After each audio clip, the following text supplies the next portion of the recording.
Hannah, welcome to Podcastina. Oh my gosh, thank you for having me. Thank you for being here. It's lovely to see you. I know. Are you staying with your parents right now? Yeah, I'm staying with my parents. Are they in Marina? Yeah, they're 10 minutes away from you. Amazing. Yeah. Do you like staying with them for extended periods? I do, because I also think about how this is like really morbid, but they're like, I just like see them aging. So I'm like, it's kind of nice to spend a month with them, even though we kind of get on each other's nerves sometimes. I'm like, I pray that one day I have a family of my own and like I get busy, but like it's nice now to be with my parents when they're still around, you know? Like a lot of my friends have lost their parents and I'm like, I can't imagine that. That's part of the reason why I want to get married. I'm like, I just don't want my parents to die and I'm alone. Yeah, I'm getting guilted about that. My grandpa, who's turning 90 soon, gives me That's so young. 90? For how old are you, if you don't mind me asking? Oh, I'm 36. That's such a young grandfather, I feel like. Oh, I guess so. I hadn't thought about that. Like, I'm 33 and my grandfather died at 94. Oh, wow. 3 years ago. Okay. Anyway, continue. Yeah. Sorry. No, it's true. So this is such a tangent, but he goes to the gym for like 3 hours a day. My grandfather did that too. Yeah, that's how they make it to their 90s. Yeah. It's such a slap in the face to people that don't want to be gym rats, right? I know. My grandfather used to go to Planet Fitness like 5 times a week. Amazing. But he would wear his khakis and undershirt, you know, like a wife beater with tucked in with a belt, and he'd walk on the treadmill at 0.5. But then he would do his weights, and he lived, and he had 3 aneurysms. So Whoa. He had 2 bursted aneurysms in his life, and he survived tuberculosis, and he lived to 94. So I think the gym helps. I think the gym Really does something. remarkable. Yeah. Come to think, I guess you're right. So my mom had me, she was like barely 21. So there is a lot of. Okay, there's the. Yeah, that's where the age thing comes in. Yeah. But he gives me so much shit about me not being married. He doesn't sugarcoat it. I'm like, I mean, he does it with like a joking tone, but he calls me a spinster often. I mean, unfortunately, I think we are. I think about that. Yeah. I was like, I don't want to grow up and be that weird aunt. And now my brother has a child, and I'm like, I'm the weird aunt. Like, I'm single. I'm the only single of like him and his wife. Our family is like, she has a brother and a sister, and they're married and they have kids. And then I'm like this weird aunt pursuing art who went to rehab. Like, I'm the kooky aunt. That was not supposed to happen. Do you think it's because of doing the creative pursuit that we like stab ourselves in the foot with love stuff? Or is it just so hard to date right now? I don't think pursuing something creative helps. Because I don't know. I feel like in my 20s, I was like, I'm going to be so successal by the time I'm in my 30s that men will come to me. I thought that too. Yeah. What a joke.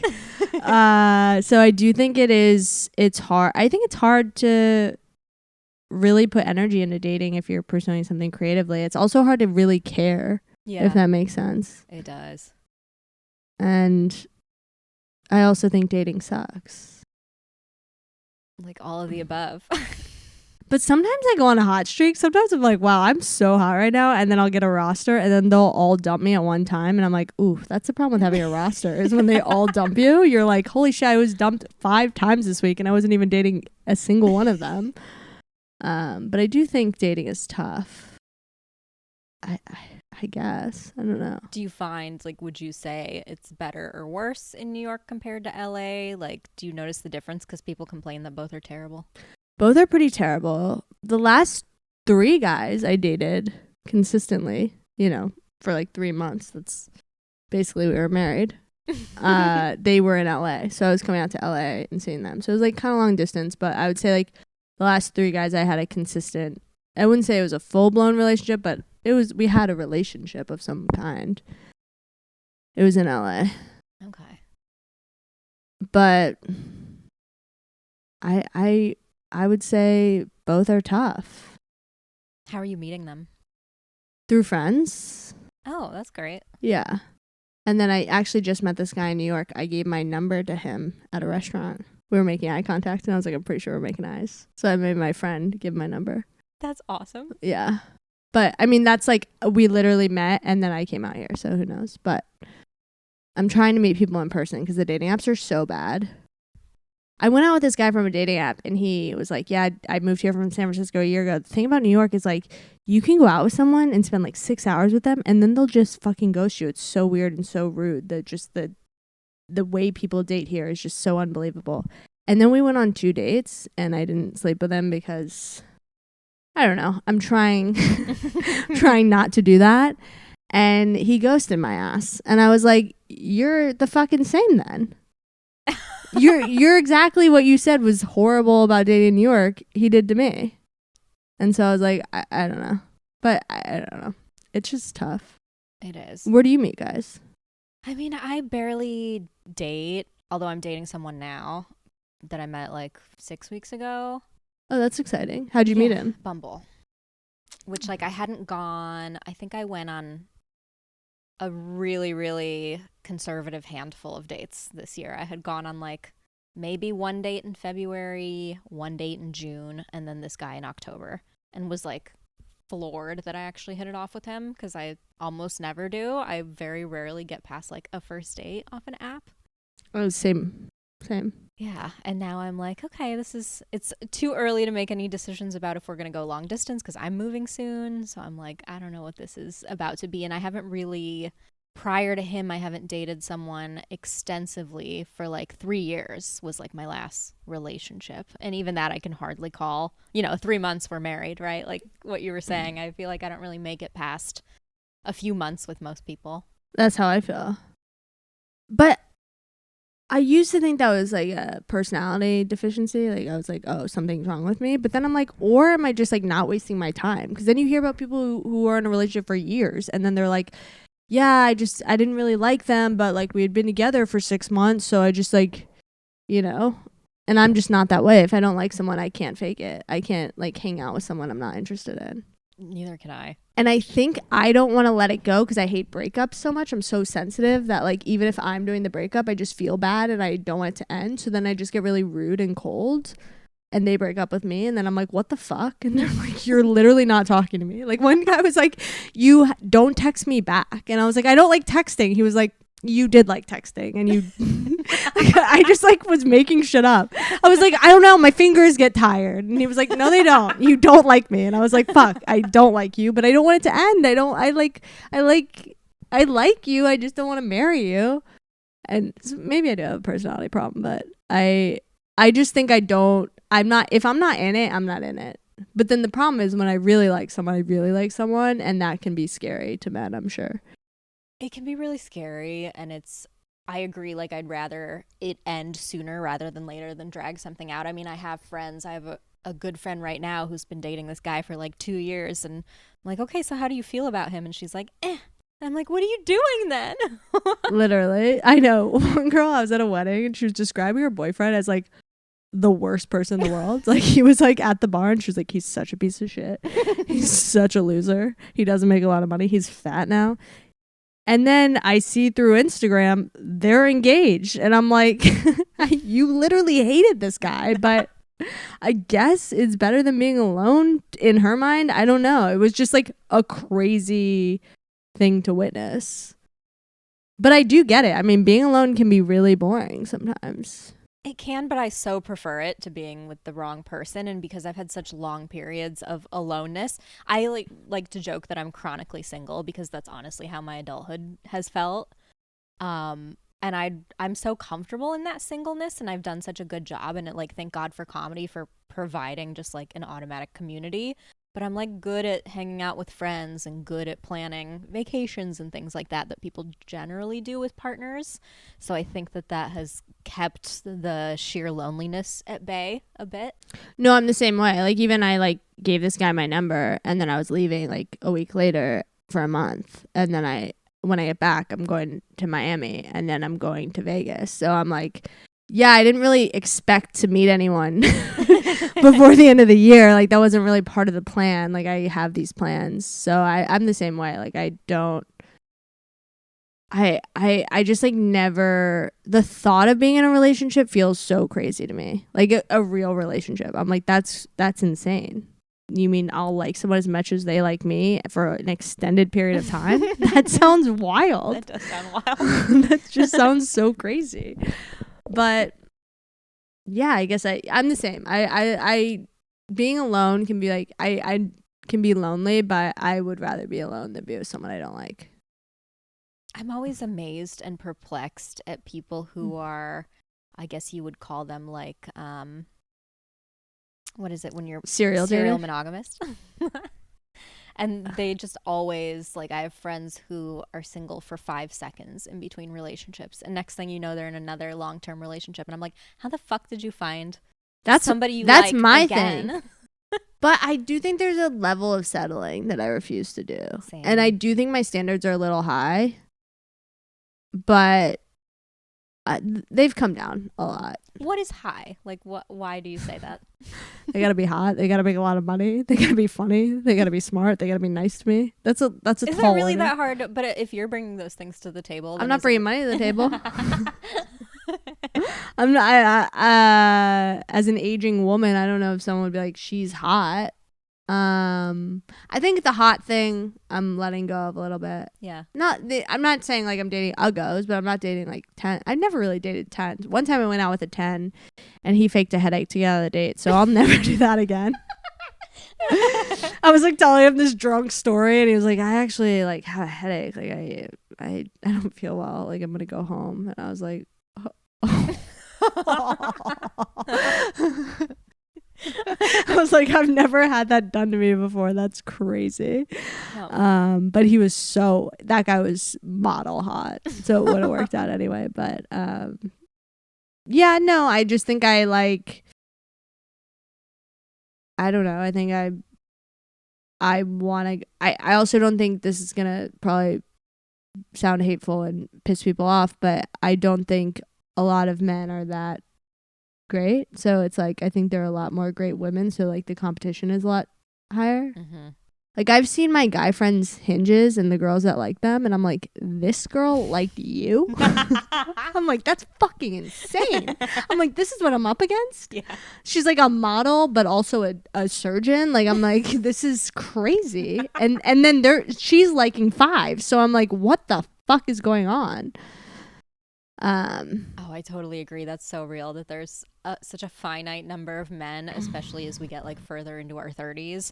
I feel like the majority of the normal men, if they're not partnered yet or they haven't like been partnered and something didn't work out, I'm like, what is wrong with you? Because if you're like a man who's 40 and you've never been married and your life is like pretty situated and you're in a financial position to have been married already, there's so many women who are marriage quality and they have so many more options than we do that I'm like, what is wrong with you that you haven't figured it out yet? No, I went out with this guy and he like seemed cool and normal and he was sober and I was like, okay, like the first date I thought he was so funny. I thought he was like such a like funny, cool guy. Second date, I was like, oh, he's autistic. His like blunt sense of humor, he wasn't trying to be funny. He was just like very blunt and autistic. And I thought it was hilarious. I was like, oh my God, this guy's killing me with the bits. And then he said to me, it was kind of raining. And he was like, oh, you can have my umbrella. I'll wear my hat. And I was like, oh, that's very thoughtful. Thank you. He goes, yeah, but if it really starts to rain, I want my umbrella back. And I was like, that's an inside thought. That's an inside thought. And like he also like I paid for the first date because it was like a cash only place and I had cash and I was like, oh, you can get the next one. And then the next date it was less money. Okay, it was less than the first date that I paid for. And he goes, okay, I'll pay, but like you can pay the tip. And I was like, what? It was just like I thought he was joking, so I like laughed and like he just like sat there and waited for me to get my cash out. And I was like, okay. So I like paid the tip. I don't mind, but it was just such a weird, like it was just the weirdest. Anyway, so and he was 40 and I asked him, I was like, oh, have you ever like lived with anyone? And he was like, God no, like that's so much commitment. And I was like, yeah, you're 40. That's a crazy response to say that's so much commitment. Anyway, so there's usually something wrong with them. Yeah, and maybe you've heard this quote that like a great man is just an average woman. Oh, I haven't, but I would agree with that.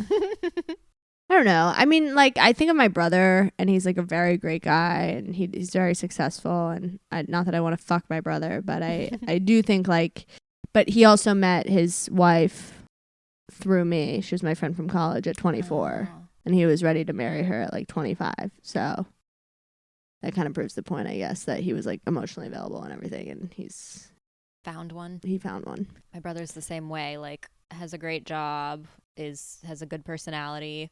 Met his now wife in college. Yeah. And a similar, like, his friend group is like that. They all got married pretty quickly. None of them are in entertainment or anything. So I do think there's just way more inherently like stable conditions in all of their lives. Yeah, for sure.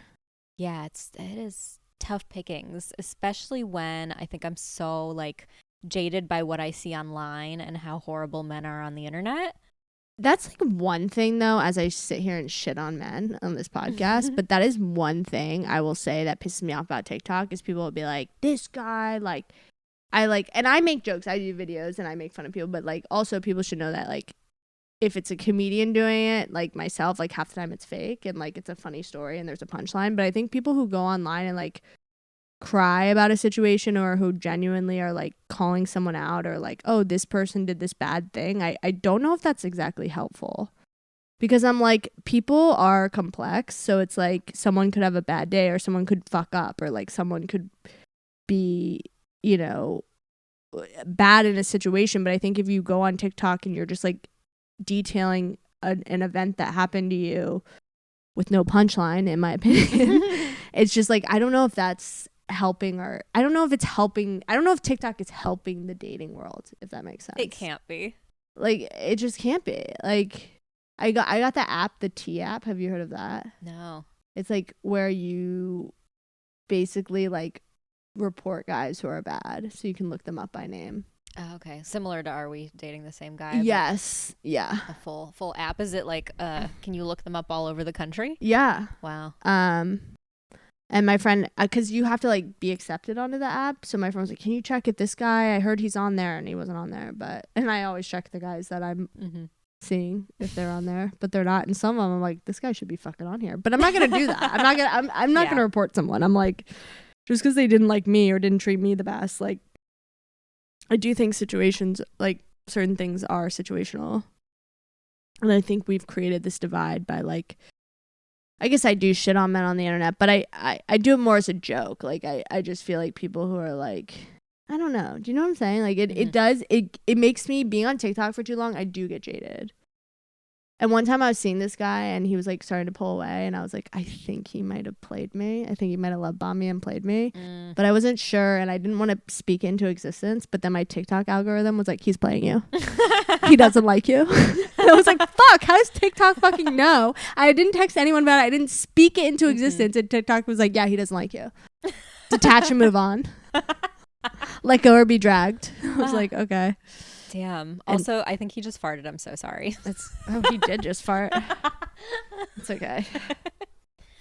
Oh my God, Monty. Anyways. But yeah, I don't know. I think I don't know if online, even apps, like I just don't know if they've helped the dating culture. They definitely haven't, because it's this paradox of choice where people are so willing to like throw everyone away if the first date isn't perfect, and it's, oh, I'll just go out with this person, I'll just see this person, and the bar is so low for what like a throwaway behavior or trait is, and so that just makes it so easy to feel discarded or to be like, oh, I don't know if this person it's so easy to get a roster because of apps. Yeah, and it's so easy to throw away someone based on like one cringe thing they said or did. And my friend said that to me the other day because this guy like wrote her this letter. It was a very odd date. It was the second date. He had like backstories for them to go on like this date where they were characters, and it was just, I was like, that's insane. I was like, you're not going to go out with him, right? And she was like, Hannah, if I didn't go out with a guy based on one cringe thing he said or did, I'll be single for the rest of my life. And I was like, oh, I should think about that. Like, you really have to like accept. And I can be cringe. Like, half the shit I put online is cringe. And like, I'm also a trauma dumper. So like, I'll be out with a guy and it's like, if I don't like have a topic, I'll be like, oh yeah, I've been to rehab. Like, oh yeah, I have herpes. And it's like, shut the fuck up. Shut up. Like, don't tell people like your issues up front. So yeah, I think with online, it's just like, I don't know. But then you're seeing someone online, so who knows? But it's been 3 years, It's like, am I only going to meet someone I like once every 3 years? That's how it feels sometimes. Oh, that's how, yeah, I mean, I feel the same way.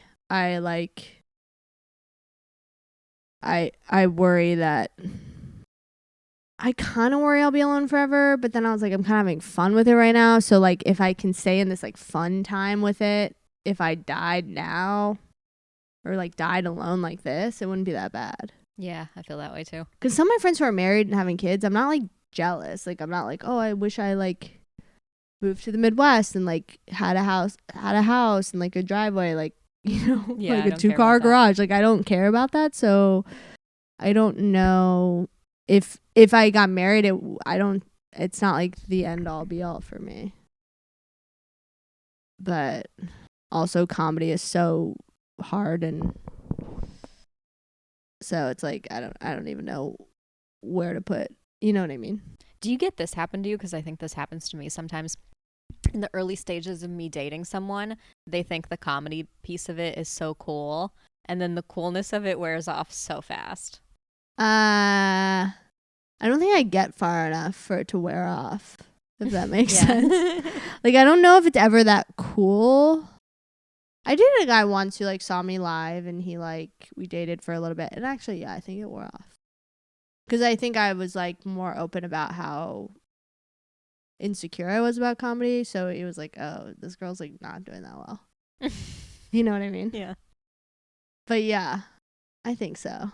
Probably. It like when you come across someone in the wilds that's like a comedy fan, and even though I'm nowhere at the level where comedy fans like know who I am, but there seems to be this like romanticizing around. They'll go to my profile and they'll be like, this person follows you, and I'm like, yeah, but we're not, that doesn't mean anything.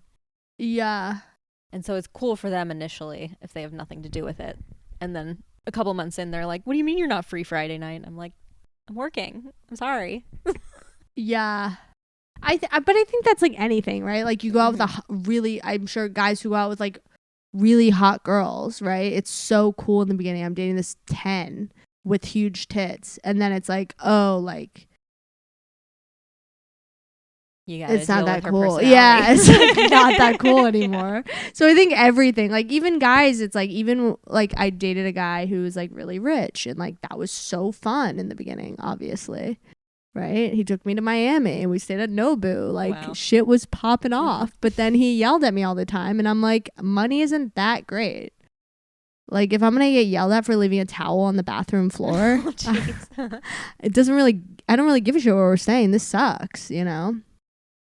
So I think the novelty of anything probably wears off. Yeah. But, yeah, I feel like I'm not successful enough where guys think it's super cool. They're like, wait, you're pursuing something in your 30s? That's kind of sad.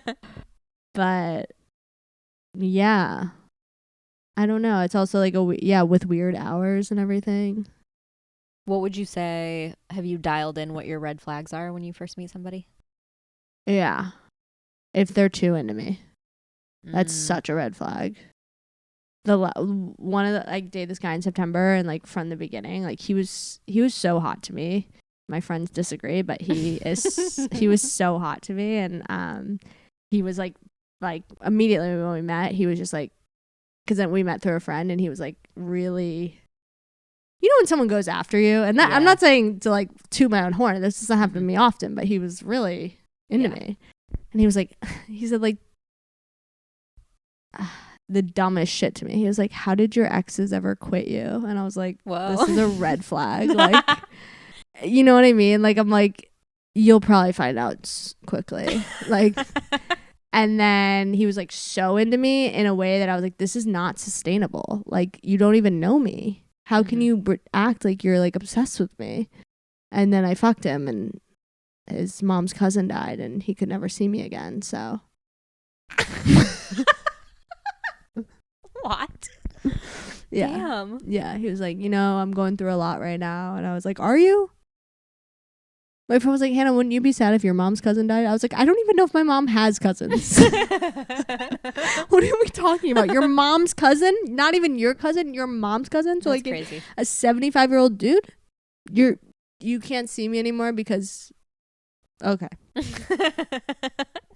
But yeah, any guy who's like really like I think a guy should be into you in the beginning. I think he should like be texting and like show effort. But I think if a guy's like saying things that are like so it's textbook love bombing. Yeah, it's very love bombing. But that one I knew he was love bombing me, but he was so hot and he had such a good body, which I usually don't care about or think about. Like I'm never like, oh, like but like when they have a good body, which I usually don't go for, it is like this thing. It's like very mesmerizing. I was like, oh my God, this hot guy with this good body likes me.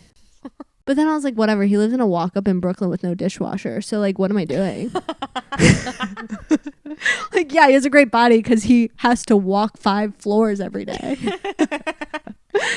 So that's kind of a red flag to me. That's really, honestly, that's kind of it. I mean, the guy who was like, I want my umbrella back, that was a red flag to me. I think if a guy shows too much affection, or guys, like, they'll do this thing too. Like, if I was like going to a wedding or like what this other guy did who also love bombed me, like I would be going somewhere, they'd be like, send me a picture. Or like text me when you get there. And it's like I've been on 4 dates with you. Why would I text you when I get somewhere? Yeah, that feels controlling. It's just like weird. It's odd. So any guy who's like all in, that's really the only red flag. That's a good red flag though, because that happens. A lot of people are susceptible to love bombing, and so they'll just be on board. They'll be like, oh my God, this guy's obsessed with me. And it's like, he doesn't know you. Why should he be obsessed? Yes. The last one I think I fell for it, the one in September, because I hadn't fallen for it in a really long time. Usually I'm like, okay, this is but this one, it was like through a friend, and my friend knew him, and he was like texting her about me, and she was like, no, there's no way he'd be playing you if he's like getting me involved. Like, that's crazy. Anyway, so I think that's really my red flag. What about you? I have quite the aversion to people who I think might end up controlling. So any behavior early on that looks like control, where it would be somebody being like, oh, text me when you're home, but it's like too early to show that kind of concern. Yeah, it's one thing to like leave. Like one time I left a guy's apartment at midnight and he was like, text me when you get home. And I was like, okay, yeah, like that's different. Thoughtful. Yeah. But yeah. If they just need to know too much too early about what I'm doing and where I'm going and things like that, anything that kind of, and I think it's being like Soviet and coming from that background where like men from my culture tend to be really controlling.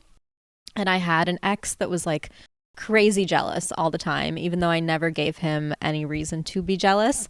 Everything was an issue for him. Like me talking to a man at work was like an issue for him.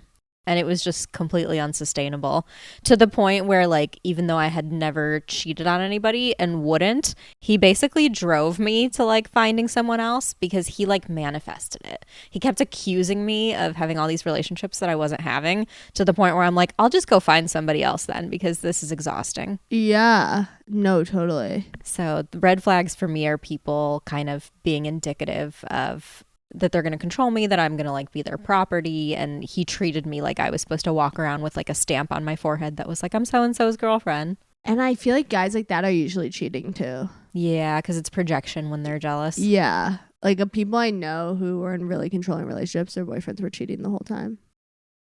And it's like, because they're scared, they can imagine you doing it because they're doing it themselves. Mm-hmm. Whereas like, I can't imagine someone cheating on me because I wouldn't cheat on someone. Same. But then that's why I think I'm bad at dating. Because I'm like, they're not ghosting me. They're just busy. Because like, that's crazy. We've been dating for 3 months. Why would they be ghosting me? Mm-hmm. They've been inside me 50 times. Why would they be ghosting me? That's crazy. And then they're doing the crazy thing. So I'm like, that wouldn't happen. Do you think you'd stay with a cheater? If a guy got really drunk and cheated on me at like, you know, if he was at a bachelor party and something were to happen and he was like hammered, I probably would. I just think like one mistake is like I actually wouldn't want to know. To be honest, I would rather them live with that and feel so guilty. And if it was truly one time and they just like made a mistake and it was like, I would rather them suffer in silence. I like that. Don't tell me. But I wouldn't stay with someone who had an affair. I don't know though, because my family friend, she married this guy and he was very successful, very rich, and he was having an affair with his assistant for like a year, and he was gonna like leave her for his assistant, and then his wife was gonna leave him, and my mom said to her, you have no job. If you leave him, you're gonna lose a lot of money.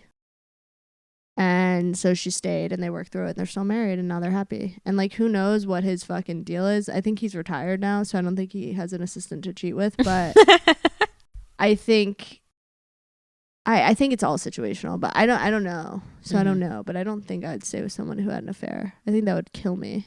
I know. I think it would kill me too. My self-esteem is already like in a pretty delicate spot. It's in a delicate balance most of the time. Yeah. I also like an affair is like so many steps. Yeah, there's just like a lot going on for you to do that to someone. Yeah. And I think it's one of these things where this happens. I mean, women do it too, because you were just describing doing this, but I think a man sometimes would rather like be the bad guy and do something instead of facing the music and like going through the breakup. If he knows he doesn't want to be in a relationship, he'd rather go do some kind of behavior that will force her hand to break up with him so that he like doesn't have to be the bad guy. Yeah. No, definitely. Which I've been on the other side of it, and I'm not defending my behavior. Sometimes it's bad, but it's not that bad. I'm not like a total cunt. I just like kind of like back away, which I guess is what guys do, which is not good behavior, but it's never a good feeling when someone does that. Yeah, because you can always tell that that's what's going on. Yeah. Once you see it, you can't unsee it. And then it's just like, yeah, I know. Literally, a guy did this to me when his mom's cousin died. He was like trying to do it slowly, and I just cut off the limb hard. I was like, look.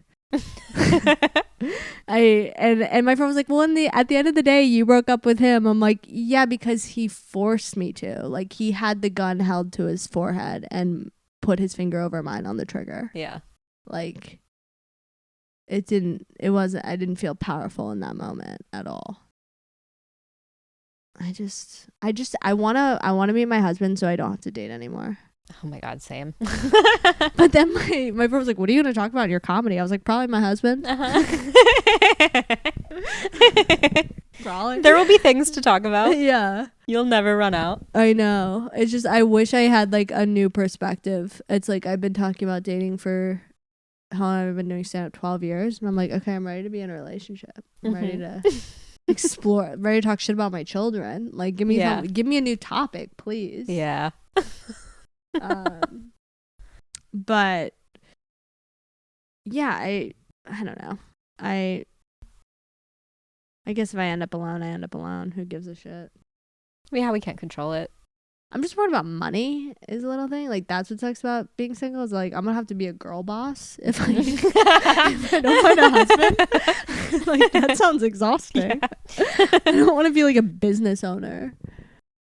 No, I don't either. I want to be on the couch eating bonbons. Yeah. Like, I would be down for trad wife life if it was presented to me on a silver platter. I know. Depending on the conditions. I know. My friend's dating, she's 35. She's dating a 65-year-old. Whoa. Yeah. And it's her. They actually have a very good relationship, and he's like hot. Maybe he's 62. He's like kind of hot for a guy in his 60s. Like, he is. Was that the norm for her? Like, dating older? Yeah, she always dates older. Okay. She goes, yeah, someone called me a gold digger. It's like, no, bitch, I have daddy issues. They don't need to have money. They need to have Medicare. It's so funny. But she was saying, she was like, she dated guys who were like in their late 40s, but so not this old, but she like, they would always bail on her and like last minute and like make her feel kind of crazy, and this guy like never bails on her. Well, where's he gonna go? Bingo? Well, exactly. But he also goes, he was like, I was raised before text messages, so I was taught the behavior. If you tell someone you're gonna be somewhere, you're gonna be somewhere, because you don't have a the option to text them, I can't show up. That's kind of great. I know. I was like, that is so hilarious that like you're dating someone because they're like too old for texting. Like you can't be stood up because he's just like too old. And if he ghosts, it'll be because he died and he's an actual ghost. Yeah, literally. I'm like, that sounds nice. I'm like, does he have any friends? Like, that sounds great. But I don't know. I don't know if I could date no shade to their relationship. He takes her to Mexico. Like, they're living the dream. Yeah, at 65, I would imagine he fully has all his shit together. He's probably retired. Yeah, plenty of time. His kids are in their 30s. So he was coming to New York and I was hanging out with them and he's like, oh, we should all grab dinner. You should come to dinner with me and my daughter. You're her age. You guys would get along great. I was like, this is insane, but okay. Like, I really like the guy, but it's just a funny, it's a really like, honestly one of the healthiest relationships I've seen, which is just funny because they're 30 years apart. But I envy that because I've never been attracted to someone much. I think like the oldest I dated was like only 7 or 8 years older than me.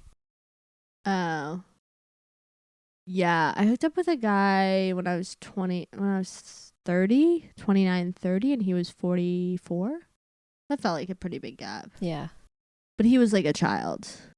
He wore like Janko jeans and like a hat on top of his head. Oh, no. Yeah. He was like, I'm not ready to be in a relationship. I was like, okay. What, you're 40 or whatever. But I know a girl that consistently dates only like much older dudes, which it's like, well, then that's your thing. Then it's kind of a kink if that's like what you're attracted to exclusively. Yeah. But she is taken care of. But she did, I know. Like he pays her money? It's like every time, and I've lost touch with her since, but she was always dating a guy several decades older than her. And they were all always like footing the bill on her whole lifestyle, which was like pretty lavish. But I feel like that's like a form of, that's like less dating and more like daddy status, right? Yeah, it seems like it, but it was very much, she was like, oh, well, that's my guy. Like she dated Pauly Shore for a bit. I'm like, oh, wait, what's her name? I'll tell you after. Okay. Because you know I was his assistant for a year. Oh, hilarious. I did not know that. So I'm like, was it the girl he was dating when I was his assistant? Oh, I wonder. Yeah. Interesting. Yeah. He paid for her lifestyle? I'm like, I was his assistant. He barely paid me. I don't know. I don't know what the extent of like how long that went on and or how like in depth it was, but she had quit her job and didn't work for like a year and a half while living in a very fancy neighborhood and getting her dog groomed at the best groomer all the time and getting her hair done and eating at Erewhon and stuff. And I'm like, you don't work. What are you doing? That's wild. And I'm like, maybe I'm wrong. I think there would be a part of me that felt like there's no judgment to it. Like, you know, I've been in tough situations where I haven't had a job for an extended period of time and my parents have had to help me, and I'm lucky that I was able to do that, but I felt shame when they helped me. Mm-hmm. There was like a level of shame to it, and I don't judge other people who get help from wherever, you know, you got to get help where you can. Yeah. So there's no judgment there. I just think I personally would feel like I felt shame from my parents. I can't imagine how I'd feel from like a random 70-year-old man who lives in Beverly Hills. Like that feels like like going over to jerk him off at 4 p.m. on a Saturday because he's going to bed. Like that's crazy. I mean, I'd probably do it, but I'm saying I don't think I would feel good about it. Yeah. I also think there's this level, men are so unstable that I would feel like, okay, how long is this going to last? If he dumps me, am I fucked? Does he cut off the credit card? Does he stop paying the rent if he's just over it? If he meets someone else? Like, there's that level of... It's a huge risk. Scary. I think about that too with people that... Because I know women that have married rich men, and I know those rich men are cheaters.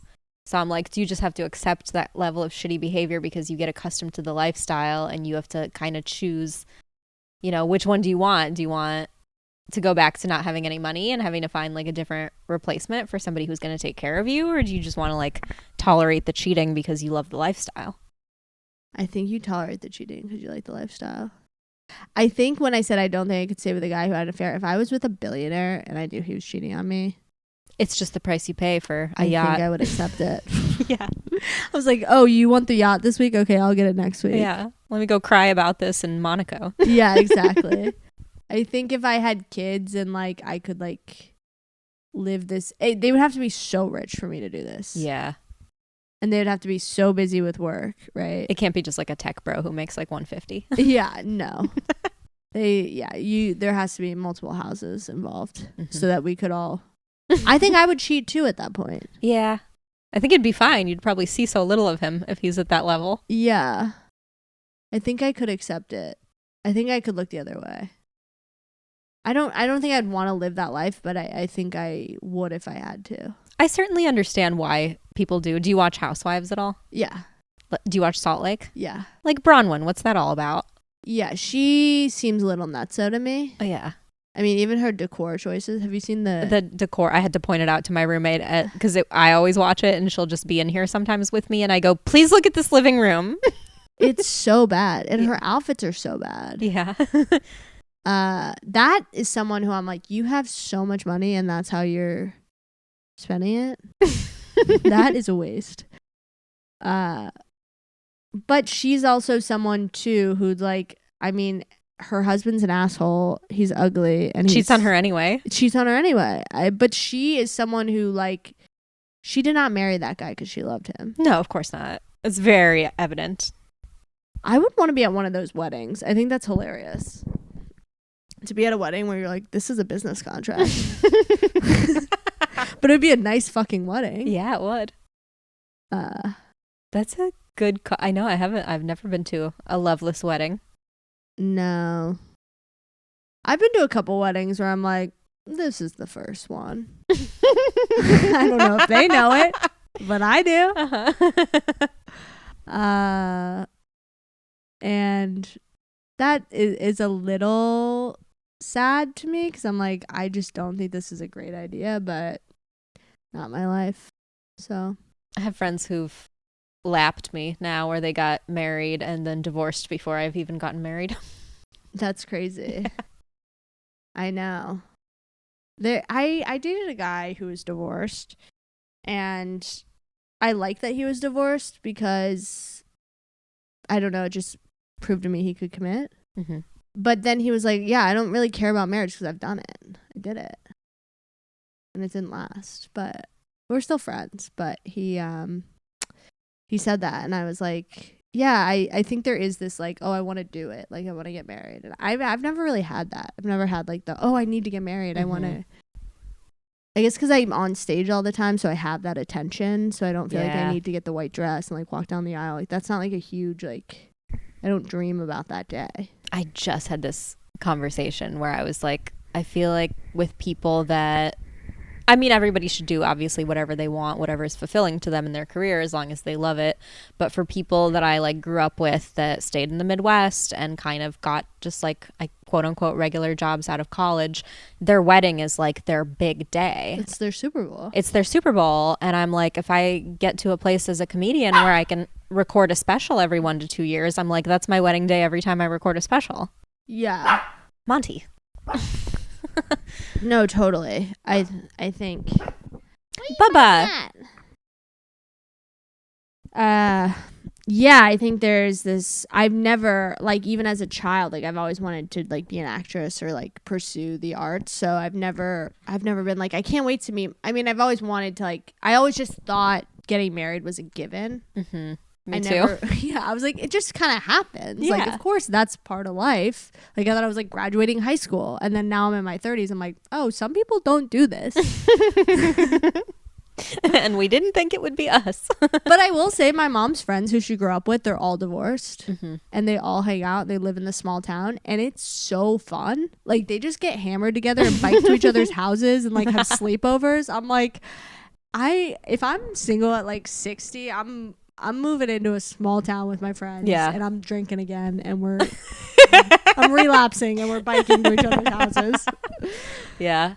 So I would live on a commune with friends, even if some of those friends are married and their partners are in the commune too. Yeah. Some partners can join, some cannot. But yeah, I agree with that.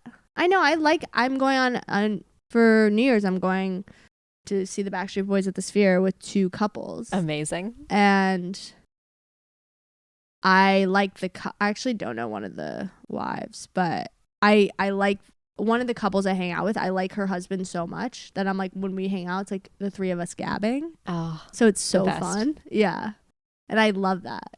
But so I don't mind. Like, I'm never like girls only. Like, that's like so crazy to me, especially at this age. Yeah. It's like no boyfriends allowed. It's like, are we 12? Like, they can come, men can come. I like when they come, but some of my friends' husbands, I'm not some, I don't know.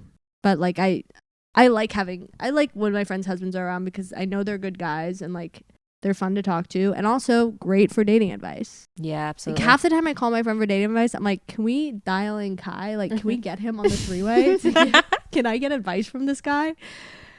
So it's nice to have guys around, I think.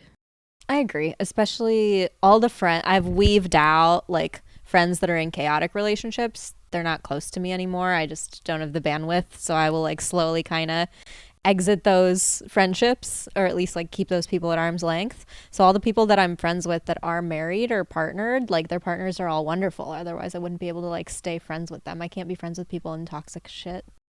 I know.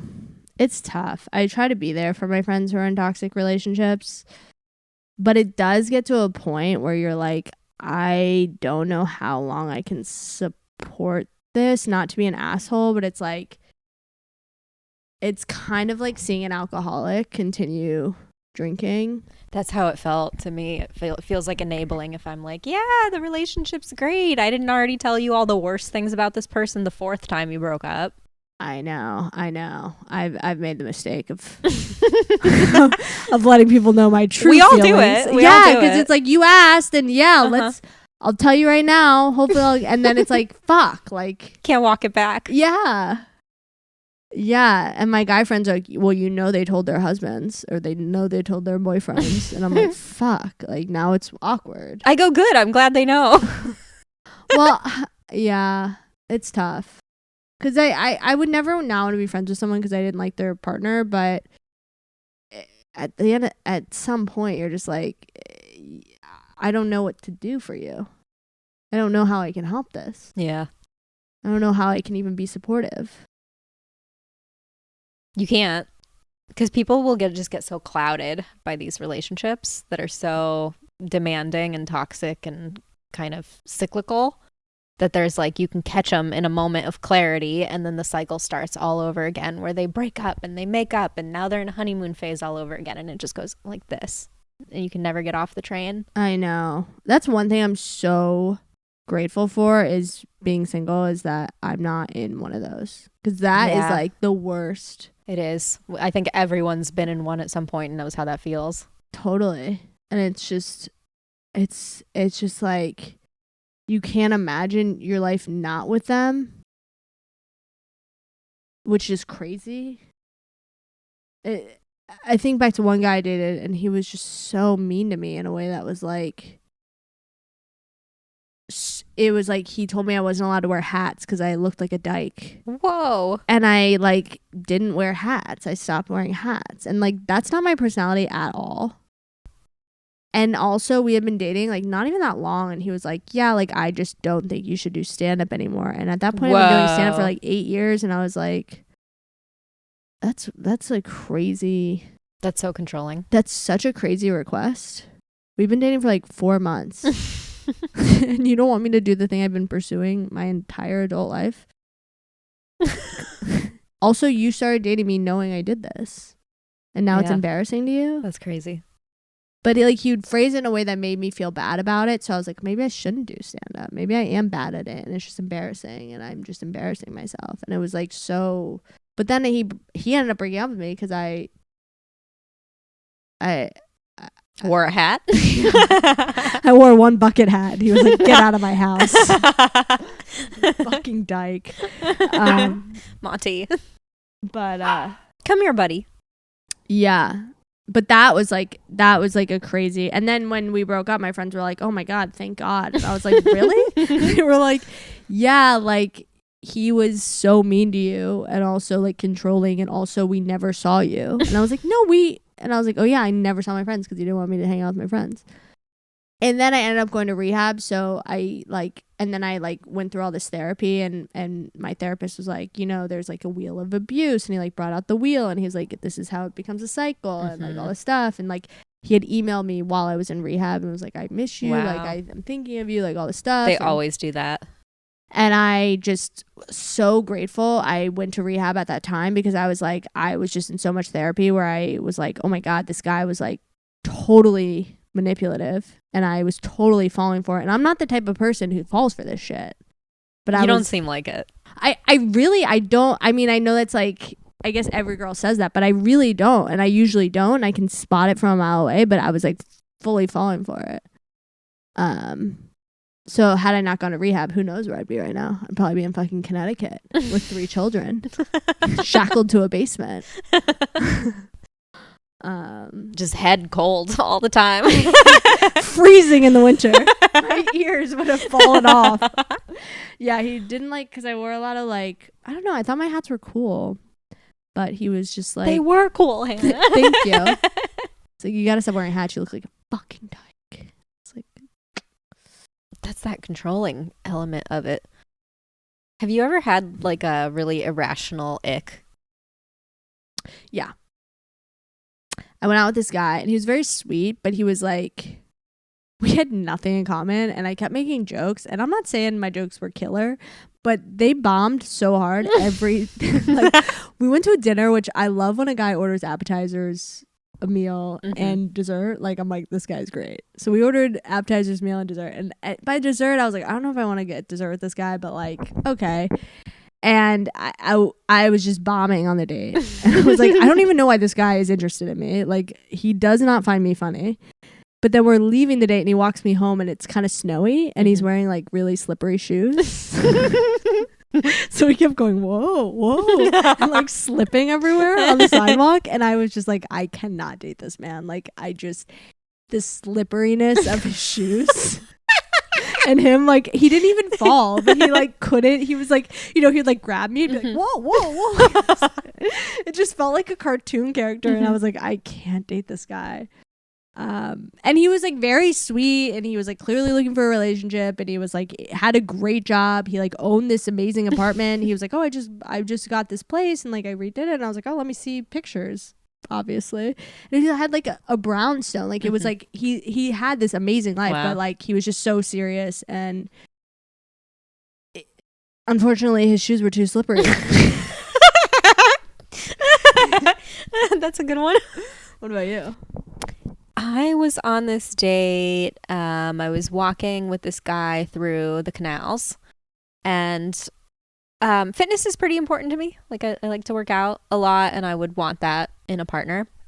And I asked him, and this is like so not his fault what happened next, but I asked him like what he did for fitness, and he goes, well, I played football in high school, which already I'm like, And then as he said that, the entire Venice Run Club ran past us. And it was like 500 like hot guys with their shirts off running, and like that gave me the ick. Because he didn't work out? Yeah. That's tough. And he also, and I realized that this is such a good indicator that a first date is not going well. But when you're on a first date with somebody and all of a sudden you guys start talking about dating and the state of dating, it's I like hate that too. It automatic. I'm like, oh, well, this is not a good date. The fact that we're already talking about dating. How bad dating is. Yeah. Yeah. I do tend to do this thing where I'm like, so why are you single? On like a first date. And I also ask guys what they think happens when they die. Oh. Because if I dated this guy who was very sweet. I actually really liked him, but it just like wasn't a fit. Like we just weren't compatible. But that was a hard breakup, because like we both like liked each other, and like we were attracted to each other, but we just like weren't compatible. But I asked him that, and he said, I think you just die. Like, I don't think anything happens. And I was just like, I don't want to live my life with someone who thinks like this is it. This is the end. Like, even if it is, I would like to think there's something more. And I need someone who also believes that to like put my mind at ease. Yeah. Well, it's a value. Yeah. And I mean, I don't want them to be hardcore Christian or whatever, but like I would like some sort of belief in some sort of spiritual world. And that's cynic to me too. If someone's like, you just go on the ground and it's over, I'm like, I'm gonna be panicking at 60. Yeah, that's a great ick. Yeah, I think you need to have some sort of faith. Mm-hmm. Are you pretty spiritual? You know, I went Are through you like woo woo like at all? I was really into psychics for a while. Okay. Like very into psychics. And I was taking a lot of mushrooms. So I got out of rehab. I wasn't drinking, but I was taking a lot of mushrooms. And to the point where it was like, I stopped because I was like, this is addict behavior. Like people are like, you can't get addicted to shrooms. And I'm like, then why am I taking them at 8 a.m. on a Tuesday? There's got to be some sort of addiction element to this. And so I was kind of living in this dream world, and I had this psychic tell me that I was about to meet my husband. And we were going to meet in this way. And like, so she told me we were going to meet through friends or through work. He was older. He was a producer, and we were just going to sit down and we were just both going to know. That's what she said. And then I would go to a baby shower. I'm on 4 milligrams of shrooms. The guy sits down next to me. He's 43 years old. He's a producer. And this is a friend's baby shower who I also know through stand-up. And I'm like, this is my husband. So I'm high as a kite on shrooms. Everyone looks like Lego people to me. And I'm rubbing this guy's inner thigh. At a baby shower? At a baby shower. And it was like so inappropriate. I woke up the next day. He actually ended up getting my information, which is crazy. And then I asked him out and he said he had a girlfriend. So I don't really know what happened there. But anyway, I woke up the next day being like, I need to stop seeing psychics and I need to stop taking shrooms.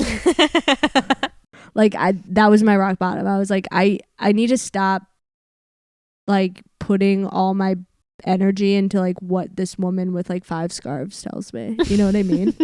Yeah. So I guess I am. I'm like, oh, like maybe this person who like I like kind of am, but then I was like so into it and was like, this is, was following it so much and like putting all my beliefs in, well, the psychic said this, so this is gonna happen. And it's just like, that's just not realistic. Are you?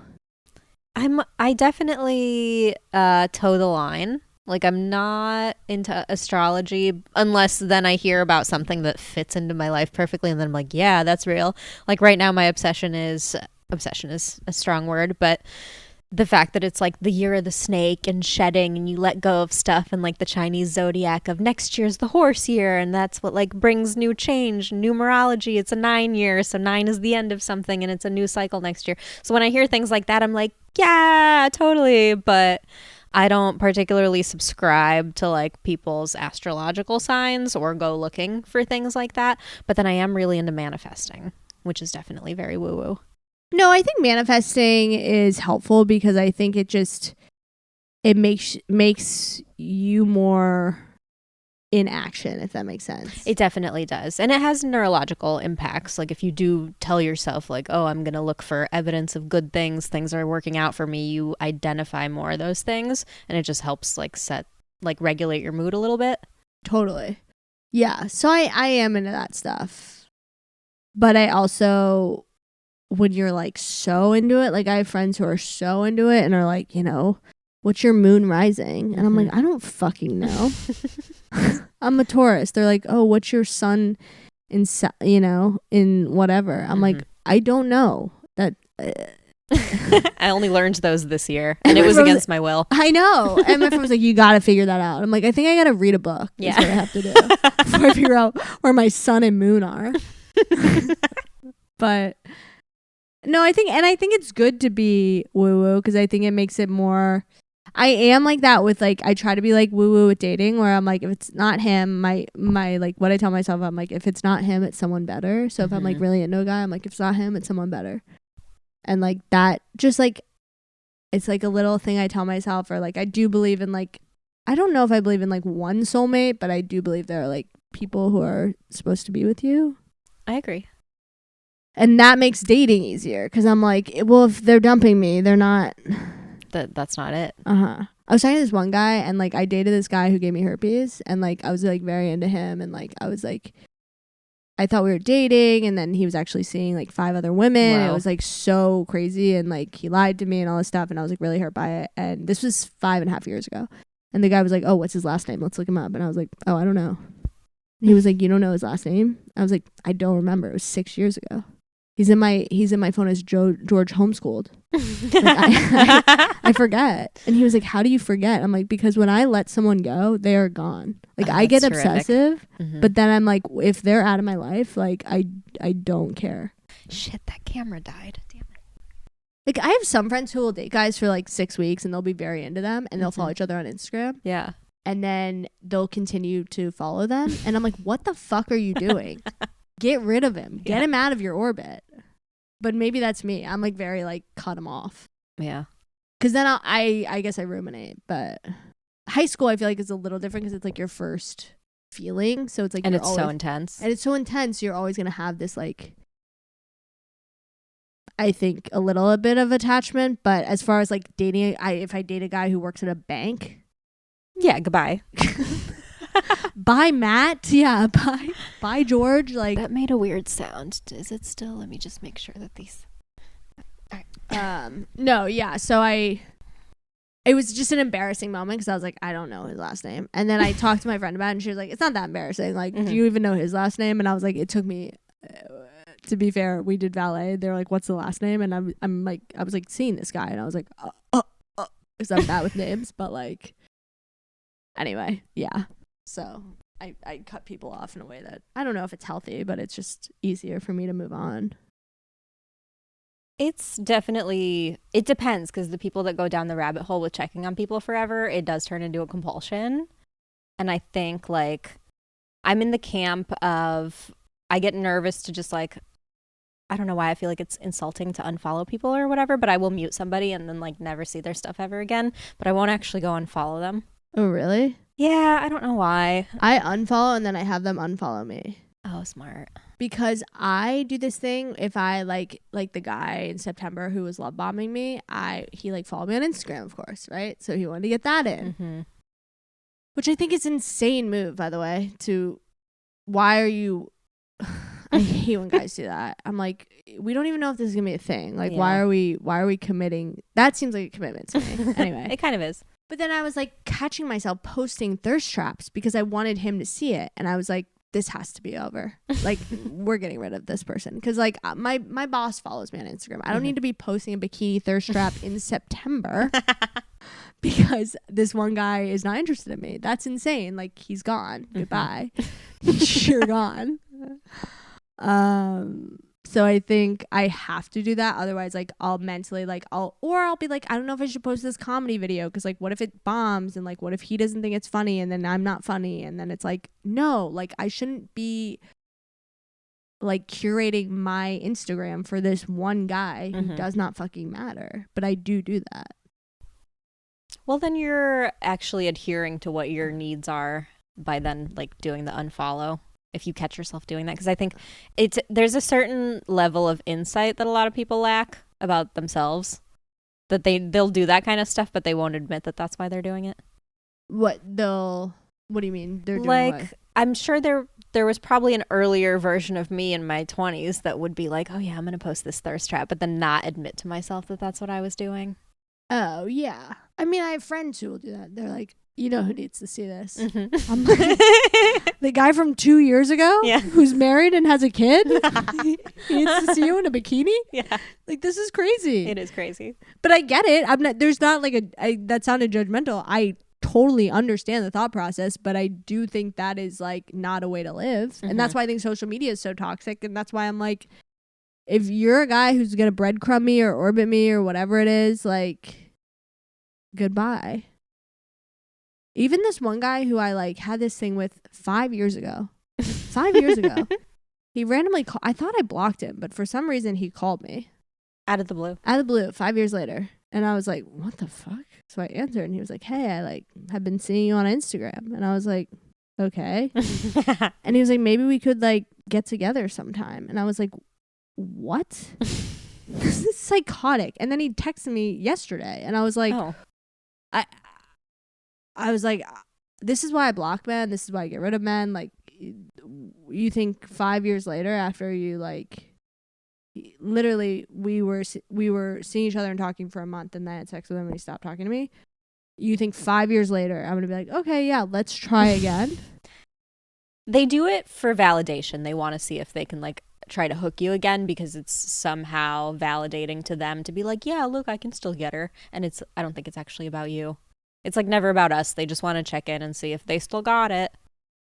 That's bizarre to me. Agreed. That's so weird. And that was like, usually guys don't come back, I think, because I'm like, don't ever fucking talk to me again. Mm-hmm. I think I make myself pretty clear.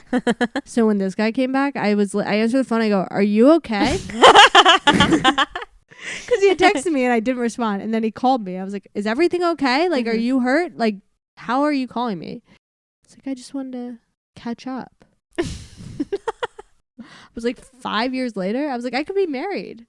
I mean, I'm not. I'm not seeing anyone. I'm answering your call. I'm wide open. But like, that was so bizarre to me. But you're right. It's just like their ego. I mean, he was certifiably insane.